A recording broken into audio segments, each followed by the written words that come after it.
A happy new day, CSA. How feels each and every one of you this wonderful, lovely new day?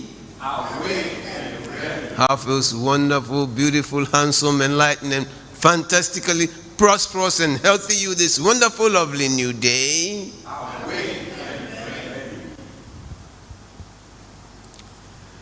Well, I welcome all of you with so much love to today's program.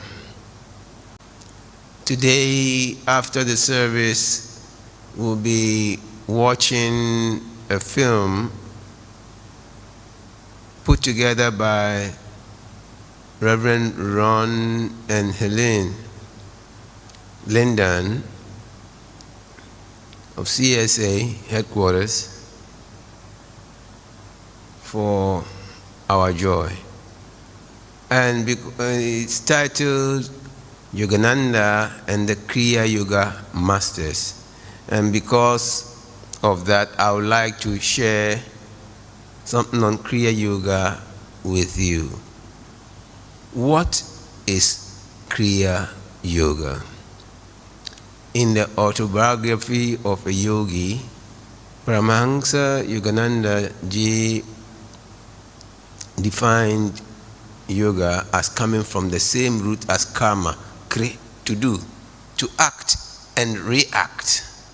And he said that Kriya Yoga is righteous actions that lead to the realization of our oneness with God.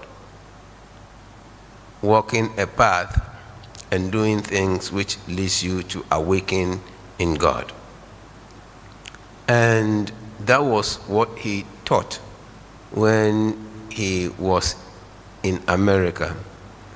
My Guru Roy Eugene Davis studied with Paramahansa Yogananda Ji, and during my stay with him at the CSA headquarters in Lakemont, that was all that he taught. Righteous actions that lead to the realization of our oneness with God. But let me ask you, when they say righteous actions, what do they mean? Are you to go out there and do what you think is right? You see, there are some actions that you take that you think are right but may not lead you to the awakening of your oneness with God. He said the first action is austerities. Austerities, and then study of the nature of God and how He produced the worlds, and then surrender of our seeming sense of separation from God, to awaken to our oneness with Him. See, a lot of people don't know that God is expressing as all there is. A whole lot of people, and a lot of teachers don't know this also. Because when you sometimes watch on social media what people are being taught, you say, wow, how can someone mount a platform and tell you, oh God, or which means that as for you and your separation from God is so far that nothing can bring you together. But listen to those who worship God in spirit and in truth. He said, David, the psalmist, said that, whither shall I go from you? If I pick the wings of a bird and fly into the highest of the skies, behold, thou art there. And even if I make my bed in hell, thou art also there. So which means that God is with him always. And he said in Psalm, yea, though I walk through the valley of the shadow of death, I will fear no evil, for thou art with me. And then the prophecy which was made about Lord Jesus was that his name shall be called what? Emmanuel, which means God with us.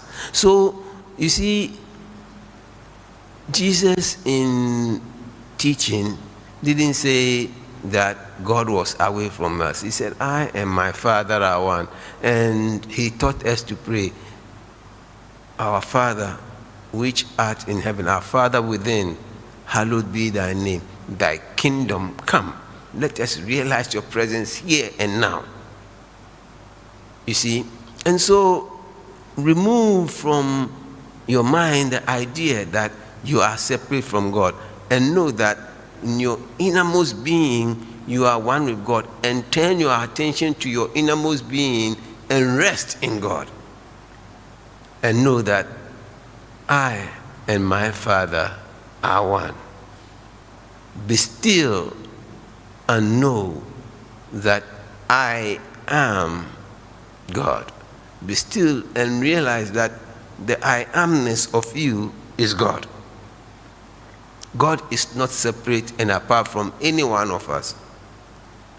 And any one of us can awaken at any time to their oneness with God, if that is what you want to achieve in this life. But our Kriya masters taught that through austerity or self-discipline, keeping our attention on the ideal and following that, we will be able to find God. And also they taught that through proper study of the nature of life and how God expressed as the universe, we will come to understand what life is all about. And then it will help us to surrender our sense of feeling separate and apart from God. You see, there is a principle of differentiation.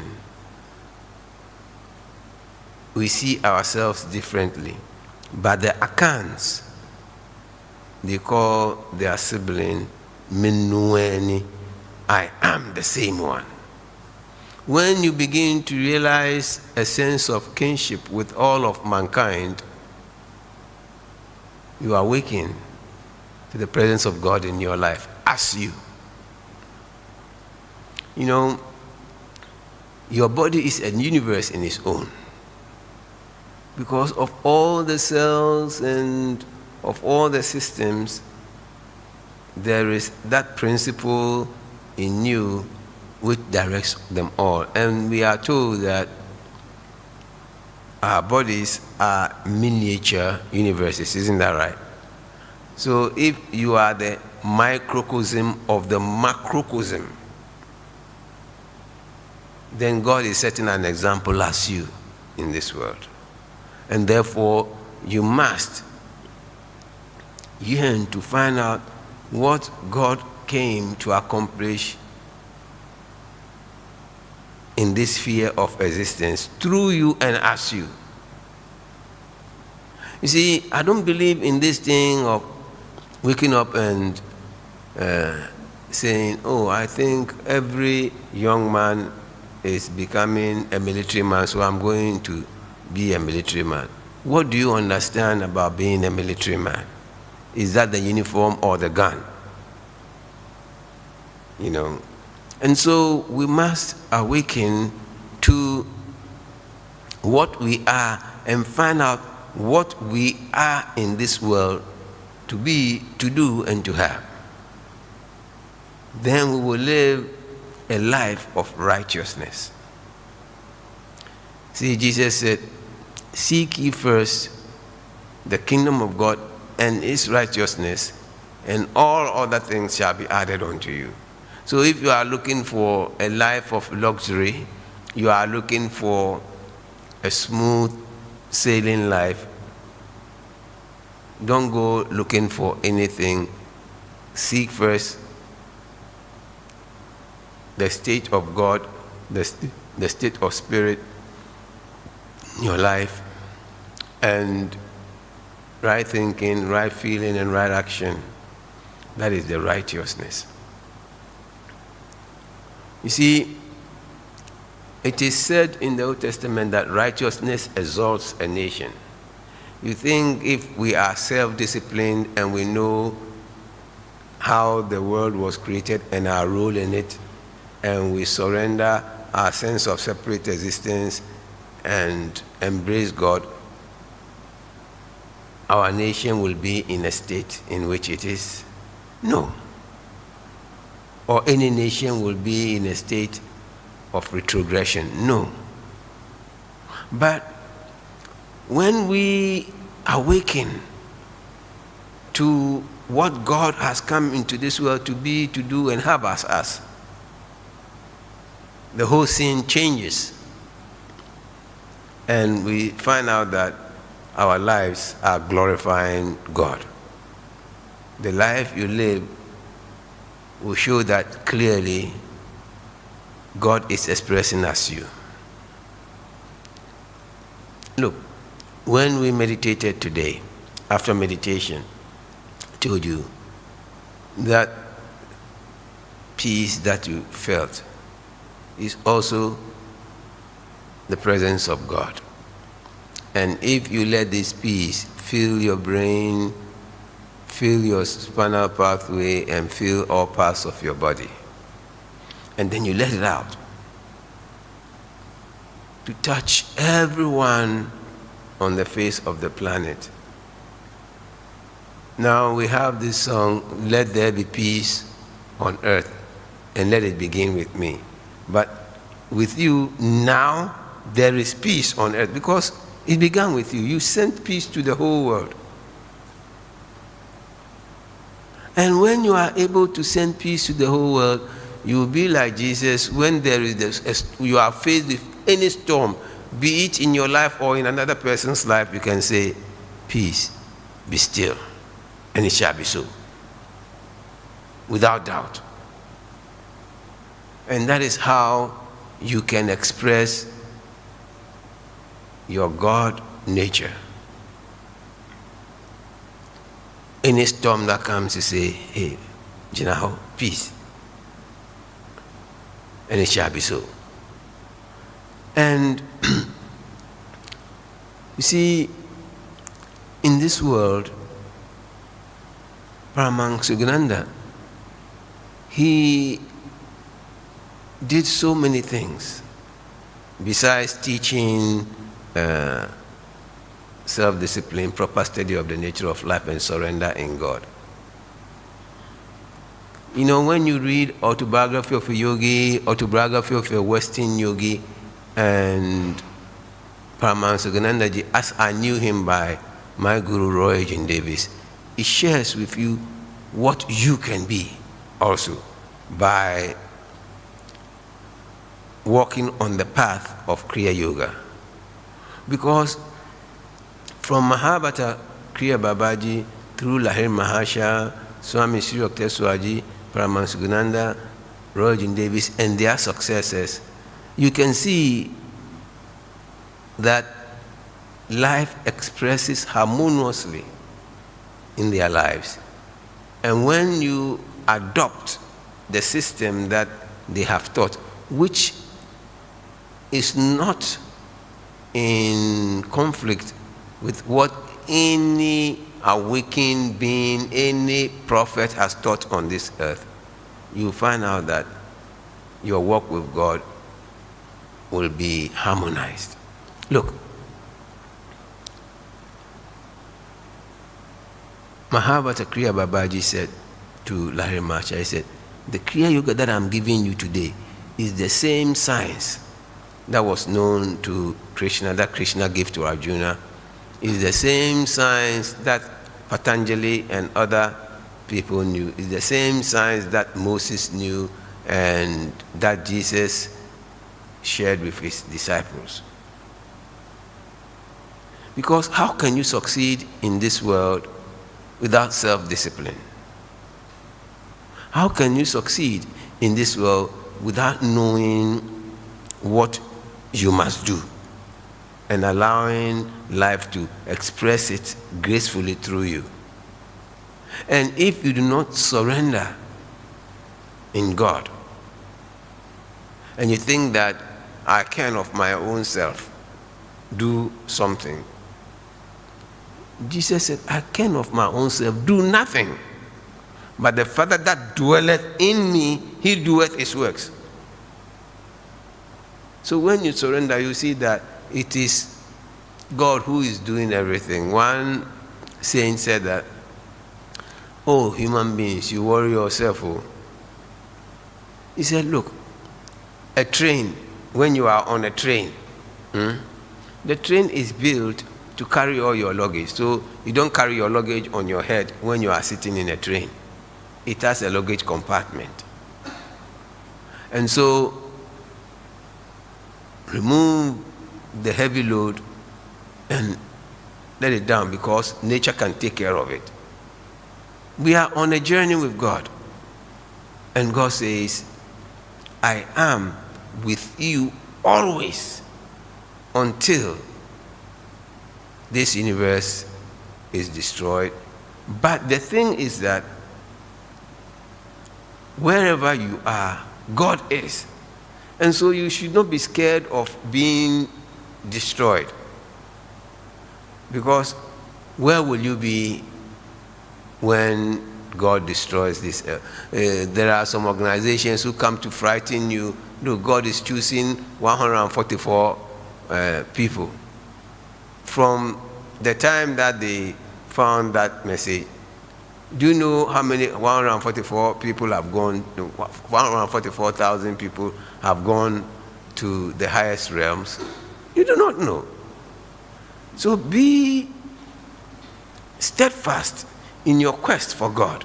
Be steadfast in inquiring to awaken to find out how did God manifest the universe. Be what we call a spiritual scientist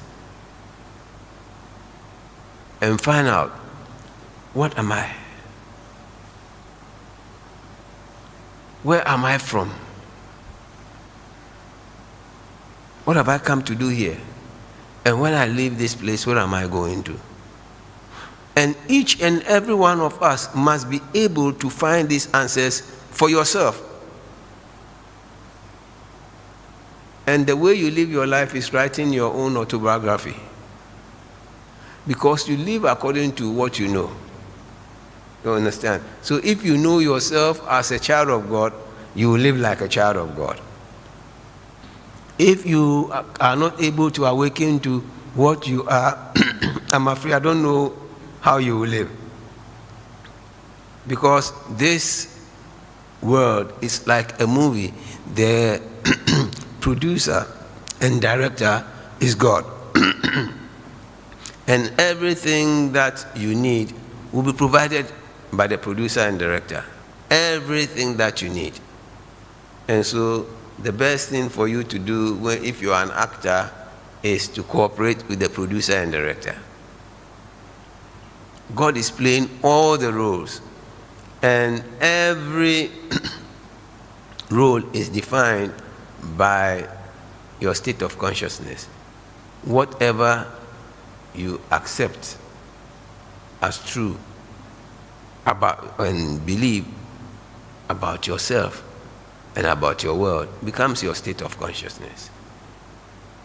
And so if you believe that this world, only the physical world you should be concerned about, and if you believe that, okay, you go into your dream world and that is where you will operate, And if you hear about the law of cause and effect and you think that causing and effect is what is needed in your life, well, but if you move to the fourth level and you awaken to realize yourself and your oneness with God, and you strive to the fifth level where you master your life, and then you begin to see God in all that you behold. That is your Christ nature, the state of Christ consciousness. And then the last one is just infiniteness. You realize that you are the only one, and you are all also. This is necessary. This is not something that any one of us cannot do. Look, believe you me, if I can sit here and talk to you about God, anyone else can do that. Anyone else can experience that. But the thing is that you must learn to follow certain principles. If you like, don't believe me, but say to yourself, I want to find God.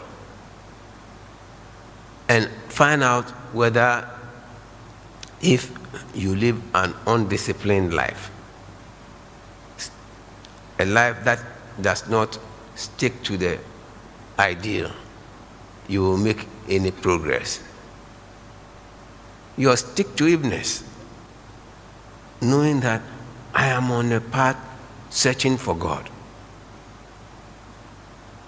Like Ryan Marshall said, practice, practice, one day the realization. You heard practice makes perfect. Huh? Well, practice. You see, when you are practicing, it's like you are playing the game. You are gearing yourself to face challenges. And therefore, when the challenges come, what you have been practicing is the same practice. And so, in New Thought, we call healers and teachers practitioners. They are very, very practical. They practice truth. And so, the path of Kriya Yoga is not a person who is all day seated in meditation, not doing any work, not seeing to their responsibilities. Lahiri Mahasaya was a householder. This coming November, we will be going on a pilgrimage to India. And the place where in the autobiography of a yogi, Paramahansa wrote that Lahiri Mahasaya was working that army camp. We've been there before. And when you go to that area, you will really see what Paramahansa Yogananda was talking about. And look, when we got to the place of going to Mahabharata Kriya Babaji's cave, we had to walk about 5 kilometers, climbing of mountain, 5 kilometers before we reached that place. And I was talking to Reverend Kwame Techi and the friends who went together with me. I was saying, how did Mahabharata Babaji know that there was a cave in there and go to that place? You understand? You see,